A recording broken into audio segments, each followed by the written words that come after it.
आपसे पूछा जाता है कि क्या आप जीसस क्राइस्ट को एक्सेप्ट करने के लिए तैयार हैं? जिस तरह घर का मालिक घर के गेट से आता है, ऊपर से नहीं, जीसस आपके घर का मालिक है। वो सामने से आता है, पूछ के आता है। आप मेरी बात समझ रहे कि नहीं? वो आपको बताता है कि वो आपको ब्लेस करना चाहता है, लेकिन कई बार आपके आसपास इतनी आवाजें हैं, इतना शोर है, इतने ओपिनियंस हैं, इतनी सलाहें हैं कि आप परमेश्वर की आवाज को सुन नहीं पाते। और जब तक आप परमेश्वर की आवाज को फॉलो नहीं करेंगे, आप उस चीज को कभी हासिल नहीं कर सकते जिसके लिए परमेश्वर ने आपको बुलाया है, जिसके लिए आप पैदा हुए हैं। और बाइबल कहती है अब्राहम वहां से निकला, अपने देश को, अपने परिवार को, कुटुंब को छोड़ा, और बाइबल कहती परमेश्वर का फॉलो किया, तो परमेश्वर ने फिर उससे बात करनी स्टार्ट की और उसकी जिंदगी के ऊपर काम करना शुरू किया। जब परमेश्वर आपको कहता है कि तुम मेरे निज प्रजा हो, तुम मेरे चुने हुए लोग हो, तुम राजपदधारी हो, तुम याजकों का समाज हो, इसका मतलब वो ये कहता है कि तुम दुनिया से अलग किए गए लोग हो। तुम दुनिया में रहते तो जरूर हो, पर दुनिया के जैसे काम नहीं करते हो। तुम दुनिया के नहीं हो, तुम दुनिया के जैसे सोचने के लिए और काम करने के लिए पैदा नहीं हुए हो। मैंने तुम्हें दुनिया में से, जगत में से चुन लिया है ताकि मैं तुम्हारी जिंदगी के ऊपर काम करूं, तुम मेरी आवाज को सुनो और बहुतेरों के लिए आशीष का कारण बनो। आप अपने लिए सोच रहे हैं कि मुझे हीलिंग चाहिए, मेरा वीजा आ जाए, आज मैं आत्मा में बढ़ूंगा, आज मैं परमेश्वर को बोलूंगा परमेश्वर ये कर। आप ये सोच रहे हैं, लेकिन परमेश्वर आपकी पीढ़ियों को ब्लेस करने के बारे में सोच रहा है। वो आपकी जनरेशंस को देख रहा है, जो आपके अंदर से निकलेंगे, वो आपकी जनरेशंस को देख रहा है। और वो ये देख रहा है कि जब आप उसकी आवाज को सुनेंगे, आप ग्रेट जनरेशन कहलाएंगे, एक चुना हुआ रेली वंश कहलाएंगे, आशीषित लोग कहलाएंगे। आपके जैसे आशीषित आपके पूरे रिश्तेदारों में कहीं नहीं होंगे अगर आपने जीसस क्राइस्ट की आवाज को फॉलो किया तो। लेकिन बात यह है, सिर्फ क्रिश्चियन घर में पैदा होना ही जरूरी नहीं है। क्रिश्चियन घर में पैदा होने के बाद इसलिए आप पूछते हैं पर लोगों को कि क्या आपने जीसस क्राइस्ट को अपना पर्सनल सेवियर ग्रहण किया? बोलते मैं तो क्रिश्चियन हूं। No no no no no, आप क्रिश्चियन घर में पैदा हुए हैं, आप अपनी मर्जी से पैदा नहीं हुए, आप पैदा हो गए हैं। लेकिन क्या आपने यीशु मसीह को अपना उद्धारकर्ता ग्रहण किया है या नहीं किया है? क्या आपने बपतिस्मा लिया है या नहीं लिया है? क्या आप प्रेयर करते हैं कि नहीं करते हैं? क्योंकि अगर आपने जीसस क्राइस्ट को अपने जीवन में ग्रहण किया है तो फिर वो आपके लाइफ में काम करना स्टार्ट करता है, वो आपको गाइड करना स्टार्ट करता है। फिर आप उस लाइन में चले जाते हैं जहां आपको सिर्फ सक्सेस मिलेगी, आशीष मिलेगी। लेवी व्यवस्था में जब मूसा इजराइलियों को लेकर जा रहा था तो परमेश्वर इजराइलियों को आज्ञाएं देता था, उनको बताता था कि तुम मेरे निज प्रजा हो, तुम मेरे लोग हो। मैंने खास मकसद के तहत तुमको अभी सिर्फ मिस्र से निकाला ही है, अभी योजना पूरी नहीं हुई। अभी तो तुम शैतान के पंजे से निकले हो, अब मैं तुमको कनान देश दूंगा, उसके बाद भी मेरी योजना पूरी नहीं हुई। उसके बाद मैं तुमको आगे लेके जाऊंगा, तुम्हारे शत्रु तुम पर कभी सफल नहीं होंगे, मैं तुम्हें कभी बीमार नहीं रहने दूंगा, मैं तुम्हारी लाइफ में हमेशा बरकत रखूंगा, मैं तुम्हें अकेला नहीं छोड़ूंगा, मैं तुम्हें जातियों में श्रेष्ठ करूंगा, तुम कभी कर्जा नहीं लोगे, तुम कर्जा दोगे। तो परमेश्वर ने अपनी आशीषों के साथ उनको नवाजा और कहा तुम आगे चलो, मैं तुम्हारे साथ हूं।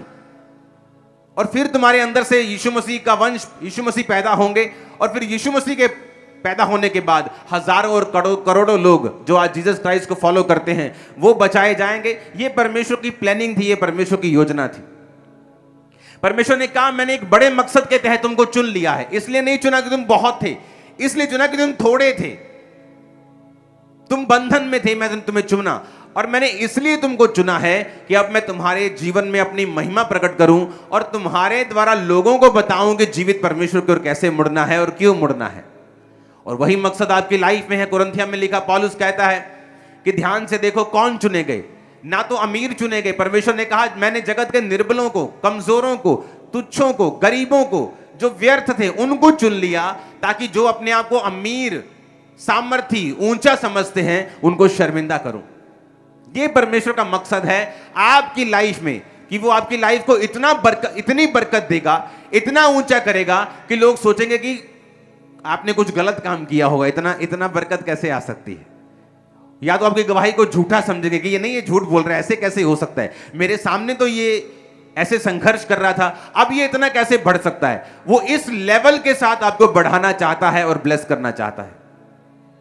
अब वो योजना पकड़ने के लिए, उस लेवल की ब्लेसिंग को हासिल करने के लिए परमेश्वर ने हमें इंस्ट्रक्शंस दी हैं, वचन में अपनी पसंद नापसंद को बताया है कि जब हम परमेश्वर की पसंद को फॉलो करेंगे, परमेश्वर के वचन को फॉलो करेंगे, ऑटोमेटिकली परमेश्वर की सारी योजनाएं हमारी जिंदगी में पूरी होनी शुरू होंगी। आमीन। लेवी व्यवस्था 10 उसकी 1 से 10 आयत में लिखा, तब नादाब और अबीहू नामक हारून के 2 पुत्रों ने अपना धूप दान लिया और उसमें आग भरी और उसमें धूप डालकर उस ऊपरी आग को जिसकी आज्ञा यहोवा ने नहीं दी थी यहोवा के सम्मुख अर्पित किया, यानी भेंट कर दी। तब यहोवा के सम्मुख से आग निकली और उन दोनों को भस्म कर दिया और वे यहोवा के सामने मर गए। मूसा ने हारून से कहा, यह वही बात है जिसे यहोवा ने कहा था कि जो कोई मेरे समीप आए अवश्य है कि मुझे पवित्र जाने और सारी जनता के सामने मेरी महिमा करे। और हारून चुप रहा। ऊंची आवाज से बोलो आमीन। पंजाबी च कहावत है ना कि जिन्ना मिठा चाहिए उन्ना पाना पैना आप, हाँ, जिन्ना गुड़ उन्ना मिठा। परमेश्वर ने कहा महायाजक जो होंगे वो कभी भी करलाएंगे या रोएंगे नहीं, चाहे उनका कोई भी करीबी मर जाए। जो याजक होंगे वो अपने भाई, अपनी बहन जिसकी शादी नहीं हुई, अपना बाप, अपनी मां, अपने बेटे बेटी के लिए तो रो सकते हैं अगर वो मर जाएं, लेकिन और कहीं पर भी किसी के लिए रो नहीं सकते, अशुद्ध नहीं हो सकते, किसी लाश को छू नहीं सकते। आम पब्लिक जहां जाना चाहे जा सकती है, जिसको छूना चाहे छू सकती है, रो सकती है। जिसका जितना अभिषेक था उसकी उतनी ही सैक्रिफाइस थी, उसका उतना बलिदान था जो परमेश्वर उनसे मांगता था।